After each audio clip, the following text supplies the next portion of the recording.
questão número 16 da prova de Ciências Humanas do vestibular Unicamp 2020 traz um tema importantíssimo para o debate contemporâneo, que é a questão do negacionismo histórico. No caso específico da questão, eles vão abordar o negacionismo histórico a respeito do Holocausto. E para isso, eles partem do seguinte fragmento. Pode parecer inconcebível que um crime de proporções gigantescas como o Holocausto, que também é um dos crimes mais bem documentados, estudados e testemunhados da história, possa ser negado, especialmente hoje, quando são numerosos os meios de informação sobre o tema. O item A pedia para você explicar o que é negacionismo. Então vamos lá. Negacionismo é o ato, é a ação, é a argumentação contra fatos históricos estabelecidos.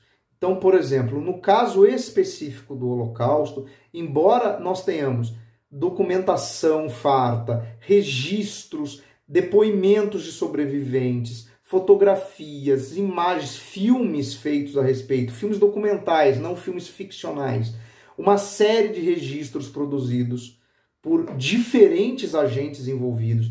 Nós temos o julgamento de Nuremberg, o julgamento de Eichmann em Jerusalém, ou seja, uma série de documentos, uma série de evidências que dão conta de que o Estado alemão, durante o regime nazista, sistematicamente enviou populações para campos de concentração e para campos de extermínio, e não só judeus, homossexuais, ciganos, dissidentes partidários, pessoas que eram críticas ao regime. Apesar disso tudo, existe uma parcela da população que simplesmente nega isso. Argumenta que o Holocausto é uma construção, uma narrativa feita pelos judeus, por exemplo, ou feita pelos acadêmicos, com alguma intencionalidade nisso. Então, o negacionismo é você, mesmo diante de fatos históricos comprovados, você se recusar a aceitar essas evidências. Não é uma questão interpretativa, é uma questão de negação dos fatos. No caso do Brasil, nós temos outras formas de negacionismo. Por exemplo, existe um negacionismo no Brasil a respeito da violência, da tortura cometida pelo regime militar que existiu no Brasil entre 64 e 85. Embora haja uma farta documentação a respeito, existem pessoas que negam e partem de argumentos do tipo: eu vivi naquela época e não fui torturado, o que não resolve nada. Já o item B da questão pedia para você fazer uma relação que é apontada no texto entre a internet e o debate a respeito do Holocausto. Pois bem, a internet, nesse caso aqui, funcionaria como uma espada de dois gumes. Por quê?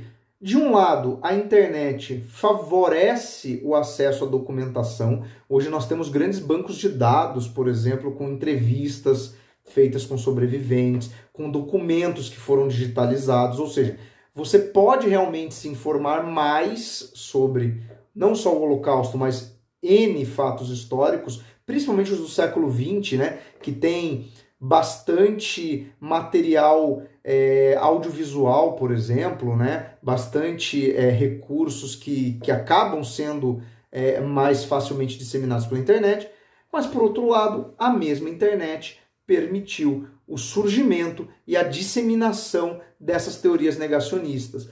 É impressionante associarmos o aumento dessas teorias negacionistas, revisionistas, a propagação de teorias conspiratórias, como, por exemplo, terraplanismo, negação de vacinas. Nós não ouvíamos falar dessas coisas, por exemplo, nos anos 80, nos anos 90, como vemos hoje. Isso está diretamente associado à difusão da internet, especialmente das redes sociais.